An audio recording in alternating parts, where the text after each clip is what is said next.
Meu nome é Padre Isaac, sou da comunidade Aliança de Misericórdia. Estamos fazendo esse itinerário juntos da vida espiritual dos santos, olhando para a história deles e reconhecendo também o caminho espiritual que Deus tem feito. Assim podemos olhar para nós e captar, como que extrair daqueles que são à nossa frente, que já herdaram o céu, um caminho que pode nos ajudar. Hoje eu quero falar com vocês de um santo que se chama Pedro Damião. Vamos juntos escutar um pouquinho da história deste homem. Este santo nasceu em 1007 na cidade de Ravenna, na Itália, filho de pais ricos, porém perdeu os pais logo cedo e foi criado pelos seus irmãos. Se aventurou de forma bem profunda na vida intelectual, um homem conhecido pelas suas palavras, pela sua capacidade, pelo seu latim sobretudo. Ele escreveu várias formas de literatura, mas era um homem que gostava de contemplar o belo. Como é bom a gente poder olhar e observar como Deus criou todas as coisas de uma beleza extraordinária. Quando você olha aqui em volta, olha esta beleza. Olha como Deus criou cada detalhe. Se você for no mínimo detalhe de cada folha, você encontrará uma obra extraordinária de Deus, algo que podemos tocar, que podemos realmente sentir esta delicadeza do cuidado deste Criador. Ou se nós olharmos para o céu e observarmos aquilo que está sobre as nossas cabeças, vamos nos encantar com aquilo que Deus sonhou para cada um de nós. Ele foi buscando esta beleza e acabou encontrando o óbvio, o Criador de todas essas coisas. Começou a se encantar com este Deus. Por isso, deixou esta vida que estava mais em volta dessa literatura para encontrar-se com Deus através do mosteiro. Escolheu uma vida monástica, uma vida de radicalidade. Havia ali a formação de um mosteiro que tinha uma regra mais rígida e ele logo se viu entrar e participar desta vida, buscando uma radicalidade. Mas descobriu depois uma beleza que não é fácil de se observar, a beleza da cruz. Ele passou a ser um amante da cruz. O olhar dele via a beleza no crucificado. Esse é um dom, é uma graça, quando nós somos capazes de ver algo belo, algo que Deus está manifestando o seu amor em meio a algo que os nossos olhos só veem sofrimento, angústia, desfiguração. Às vezes nós passamos a ser convidados a viver essas coisas. Precisamos observar a beleza de Deus em meio aos acontecimentos difíceis da nossa história. E muitas vezes os acontecimentos difíceis na história dos nossos filhos, dos nossos pais, dos nossos amigos, encontrar o belo. Grande desafio que, sem dúvida, se nós começarmos a nos colocar diante do crucifixo, teremos muito mais facilidade para perceber essas coisas no concreto da vida.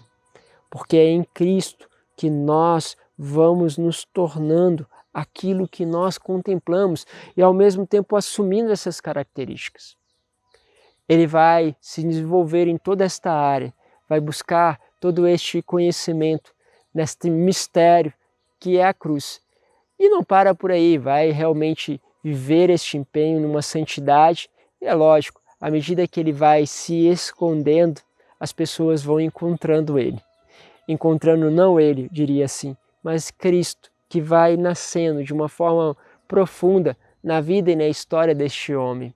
Ele começa a escrever sobre a Trindade, fala sobre a comunhão que pode nascer dentro de cada indivíduo, a comunhão de toda a igreja. Começa a fazer tratados teológicos importantes, mas também ele é decidido nas escolhas morais e começa a fazer duras críticas aos mosteiros e à vida religiosa por terem abandonado, de uma certa forma, muitos destes homens que são ali reitores, que são abades, abandonado a moralidade católica. Com isso, ele começa a fazer uma reforma, sonha com este processo. Perceberam este empenho dele e perceberam toda esta busca, logo o chamaram a ser bispo, a se tornar bispo, uma coisa que ele realmente não queria, porque ele amava essa vida monástica, deixar a solidão, deixar aquela relação de intimidade. Ele dizia que a cela dele era o lugar do diálogo com Deus. Você tem na sua casa o lugar do diálogo com Deus?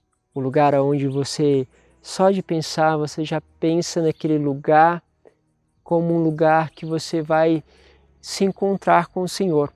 Pode ser o teu quarto, pode ser uma pequena sala da sua casa, ou até pode ser um lugar externo, como uma igreja. Mas é importante ter o seu lugar de diálogo com Deus. Ele percebeu que foi convidado a deixar de uma certa forma para se empenhar neste trabalho de reforma. E foi assim que durante 10 anos ele se exercitou, ele buscou trabalhar nesta reforma e depois pediu uma dispensa para que pudesse novamente voltar para a vida de solidão. Mas não durou muito, ele foi chamado a processo de reconciliação.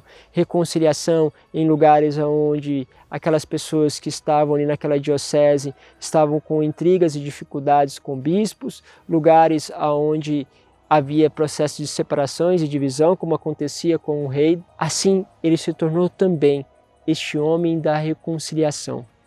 Ele falece e deixa um legado para nós. Encontrar a beleza no crucificado, ver a cela, o lugar da nossa casa, aonde nós podemos nos encontrar para o diálogo com Deus, a busca da unidade, a beleza de falar sobre a Trindade.